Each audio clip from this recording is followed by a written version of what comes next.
गांव अपनी खबर न्यूज चैनल पर आपका स्वागत है। खबर है नागौर जिले के गोटन से, जहां पर आज दीपेंद्र सिंह IS, रिया श्यामदास का राज पब्लिक स्कूल गोटन में हुआ भव्य स्वागत। हाल ही में भारतीय प्रशासनिक सेवा में चयनित रियान श्यामदास के गौरव दीपेंद्र सिंह पुत्र श्री कैप्टन हीर सिंह का बैंड बाजे के साथ राज पब्लिक स्कूल गोटन में माल्यार्पण साफा पहनाकर व मोमेंटो भेंट कर भव्य स्वागत किया गया। इस अवसर पर संस्था के निदेशक विजेंद्र सिंह कछवा ने अपने उद्बोधन में नव चयनित दीपेंद्र सिंह के लिए बधाइयां प्रेषित करते हुए उज्जवल भविष्य की कामना की। कछवा ने आगे बताया कि पूर्ण मनोयोग से निर्धारित किया गया लक्ष्य हमेशा हासिल किया जा सकता है, बशर्ते अनुशासित होकर परिश्रम किया जाए। दीपेंद्र सिंह ने सफलता का श्रेय अपने माता पिता व कड़ी मेहनत को दिया। इन्होंने आगे बताया, जीवन में सफल होने के लिए विद्यार्थी को अनुशासित होकर पढ़ाई के साथ साथ खेल व मेडिटेशन को भी अपनाने पर जोर दिया। साथ ही मोबाइल का उपयोग कम करते हुए सोशल मीडिया से दूरी बनाने पर जोर दिया। सिंह ने पानी की समस्या को दूर करने के लिए वाटर हार्वेस्टिंग व वृक्षारोपण पर विशेष जोर दिया। इनके अलावा कैप्टन हीर सिंह व गोटन के पूर्व सरपंच नारायण सिंह ने भी अपना उद्बोधन दिया। इस समारोह में महंत सुख रामदास जी महाराज, बुद्ध सिंह जय सिंह, शैतान सिंह, सुमेर सिंह करणी स्कूल के प्रबंधक राज सिंह, प्रिंसिपल सुनीता कौशिक, राज स्कूल के वाइस प्रिंसिपल विजय लक्ष्मी चारण, प्रबंधक सहायक सुनील पारीक आदि मौजूद रहे। यह जानकारी विजय लक्ष्मी चारण ने दी। आपनो गांव अपनी खबर न्यूज चैनल रिपोर्टर प्रेम सुख घोरण, मेड़ता सिटी।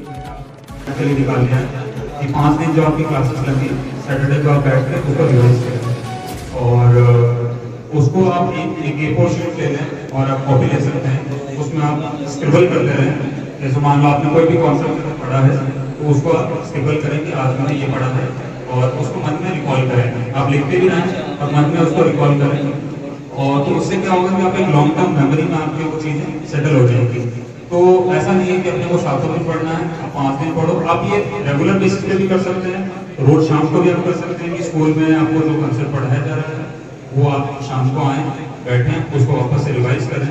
और सबसे अच्छी चीज़ इसमें ये होती है कि जो सुबह का समय होता है, आप स्कूल जाने से पहले भी अगर आप जल्दी उठें 5 बजे उठ जाएँ या 5:30 बजे उठ जाएँ, आप आधा घंटा निकालिए कि आज क्लास में क्या पढ़ाने वाले हैं। क्योंकि आपको टीचर पढ़ाते हैं तो अगले दिन आपको पता होता है कि आप कौन सा कंसेप्ट सर पढ़ाएंगे, तो उसको पहले से एक बार खुद से पढ़ के चले जाइए। हो सकता है कि आपको वो पूरा समझ में ना आए उस समय, और आपको थोड़ा बहुत उसकी क्लैरिटी आ जाएगी। और जब आप अगले दिन क्लास में जाएंगे, टीचर उस चीज को पढ़ा रहे होंगे, तो आपकी और ज्यादा अंडरस्टैंडिंग डेवलप होगी उस चीज की। आपको जो डाउट्स आएंगे वो आप वहीं पे क्लियर कर सकते हैं। तो इससे क्या होगा कि लॉन्ग टर्म में आपको वो दिमाग में सेट हो जाएगा। तो मैं तो वापस सफलता को ऊपर आना चाहूँ। तो वैसे कई बार आपको जीवन में लगेगा कि मार्क्स कम आए मेरे, हो सकता है आपको किसी फील्ड में 50 मार्क्स आ जाए, 100 में से 40 मार्क्स आ जाए, तो आपको अपने आप को कम नहीं आना है। आप अगर अपने आप को कम आंकेंगे तो फिर कोई आपको सपोर्ट नहीं करने वाला। मतलब ठीक है, आपके पेरेंट्स आपको सपोर्ट करेंगे, पर हो सकता है कि आसपास वाले आपको नीची नजर से देखें। पर तो क्या मैं ये पूछना चाहूंगा आप लोगों से, क्या एक एग्जाम, क्या एक पेपर में कम मार्क्स आने से क्या आपकी योग्यता तय हो जाती है? नहीं। एक एग्जाम आपका जीवन नहीं है। तो आपको उस असफलता को चुनौती मान के चलना है, और आगे आप कैसे उस पर सुधार करेंगे उस पर कार्य करना है। आपके पास शिक्षकों का सपोर्ट है, आपके पास में कोई पार्ट है, और अगर आप असफल नहीं होंगे तो मेरे ख्याल से आप सफलता की तरफ बढ़ भी नहीं पाएंगे। असफल होना भी एक जरूरी पार्ट है। अब वो हो सकता है आप किसी भी स्तर पे असफल हो सकते हैं। तो मेरा आप लोगों से यही निवेदन रहेगा कि जीवन में अच्छे मूल्यों के साथ आगे बढ़ते रहें, अपने माता पिता का आदर करें, अपने शिक्षकों का आदर करें, और सबसे बड़ी बात अपना खुद का आदर करें। खुद का आदर करने का तात्पर्य यह है कि आप अपने आप को कम नहीं आके किसी भी चीज में।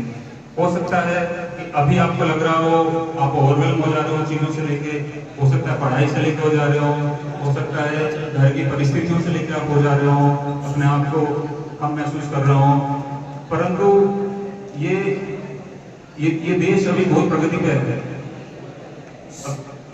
हमारे जो आदरणीय प्रधानमंत्री जी उन्होंने 2047 का टारगेट दिया है।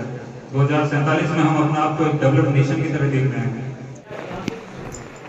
आई थिंक मोटिवेशन और डिसिप्लिन दोनों ही पार्ट प्ले करते हैं।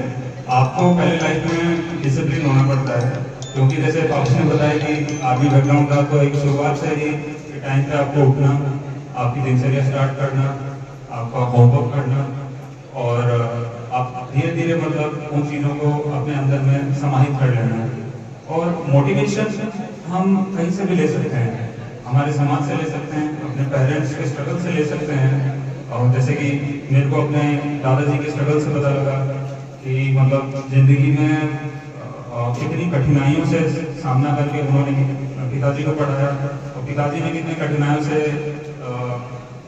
जो जीवन उन्होंने जिया। क्योंकि कई बार ऐसा होता था कि पिताजी 6 महीने, साल का 2 साल के लिए बाहर रहते थे, कहीं मिलना नहीं होता, तो वही दिमाग में हमारे हमेशा से रहता था कि मतलब मोटिवेशन हमारे परिवार से ही आता है, मैं ये कह रहा हूँ। और उसके अलावा हम मोटिवेशन हमारे स्पोर्ट्स के जो स्टार्स हैं आजकल देखते होंगे, MS धोनी हो गए, जो एक सिंपल से रांची के छोटे से कस्बे से निकल के आज चेन्नई सुपर किंग्स की कैप्टन है और भारत की कप्तानी की उड़ान में। तो आपको मोटिवेशन और डिसिप्लिन दोनों ही पार्ट प्ले करते हैं हमारी सक्सेस के अंदर।